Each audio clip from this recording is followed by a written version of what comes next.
আসসালামু আলাইকুম, কেমন আছেন সবাই? শুরু করছে আজকের ব্লগ। কিছুদিন আগে ঢাকায় বোনের বাসায় বেড়াতে গিয়েছিলাম। শহরের কোলাহলের মাঝে একটু প্রশান্তি খুঁজে পাওয়া সত্যি একটা চ্যালেঞ্জ। কিন্তু বোন বলল, চলো তোমায় একটা জায়গা দেখাই। আমরা বিকালের দিকে রওনা দিলাম। রিকশায় ঘুরতে আমার খুব ভালো লাগে, তাই রিকশায় উঠে পড়লাম। রিকশায় উঠে নিজেকে একটু গুছিয়ে নিলাম। মনে হচ্ছে শহরের পরিচিত কোলাহল একটু একটু করে কমে আসছিল।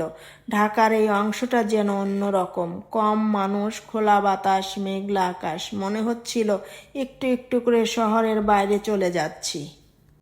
রিকশা ছাড়তেই চেনা যানজট, কংক্রিটের দেয়াল এবং ধুলাবালি, মেঘলা আকাশ পিছনে ফেলে এক সময় পৌঁছে গেলাম দিয়াবাড়িতে। সেখানে গিয়ে মনে হলো যেন ঢাকার মধ্যে এক টুকরো ভিন্ন জগৎ। দিয়াবাড়ি পৌঁছেই মনে হলো, এটা কি সত্যি ঢাকা শহর? চারদিকে খোলা প্রান্তর, বাতাসে এক ধরনের নির্মলতা, আর সূর্যটা ধীরে ধীরে পশ্চিমে হেলে পড়ছে। একেবারে ছবির মতো দৃশ্য। হালকা বাতাসে মনে হচ্ছিল সময় যেন থেমে গেছে। মানুষজন আসছে, কেউ হেঁটে বেড়াচ্ছে, কেউ বাচ্চা নিয়ে এসেছে ঘুরতে, কেউ আবার বসে আছে নিঃশব্দে সময় কাটাচ্ছে। আমিও হাঁটতে শুরু করলাম, আর একটু একটু করে ভিডিও করছিলাম। শুধু হেঁটে যেতে যেতে এক সময় ভুলে গেলাম আমি কোথায় আছি। হঠাৎ মনে হলো, আজকাল এমন ভাবে আর কবার হাঁটা হয় আমাদের? কোনো দায়িত্ব নেই, কাজের চিন্তা নেই, শুধু নিজেকে নিয়ে প্রকৃতির মাঝে হাঁটা। আমার বোন তখন পাশে, গল্প চলছে পুরনো দিনের মতো। ছোটবেলায় গ্রামে বিকেল বেলা নদীর পাড়ে হাঁটতাম। আমার সেই দৃশ্য হঠাৎ চোখে ভেসে উঠল। দিয়াবাড়িতে দাঁড়িয়ে আমি যেন সময়ে পিছিয়ে গেলাম। দিয়াবাড়ির সবচেয়ে ভালো লাগার জায়গা ছিল সেই লেকের পাশে হাঁটার পথটা। পরিবার, বন্ধু বান্ধব কিংবা একা, সবার জন্য উপযুক্ত।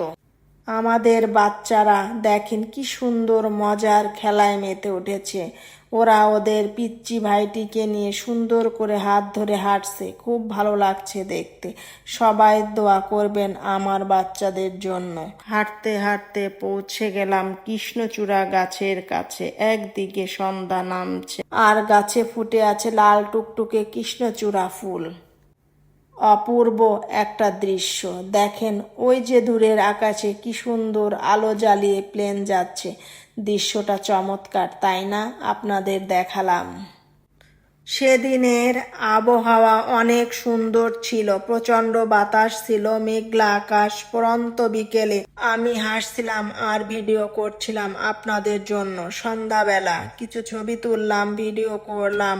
আমার সাথে দেখেন আমার বাচ্চাও চলে এসেছে আমার সাথে ভিডিও করবে, ছবি তুলবে বলে। রাতের দিয়াবাড়ি, চারদিকটা কৃত্রিম আলোয় ঝলমল করছে, অনেক সুন্দর লাগছে দেখতে। রাতের আলোয় দিয়াবাড়ি চমৎকার জায়গা। সবশেষে আমরা ফিরতে শুরু করলাম। দিয়াবাড়ি হয়তো ঢাকার সবচেয়ে নামকরা স্পট না, কিন্তু মনকে হালকা করে দেওয়ার মতো জায়গা। ভালোবেসে পাশে থাকবেন। আল্লাহ হাফেজ।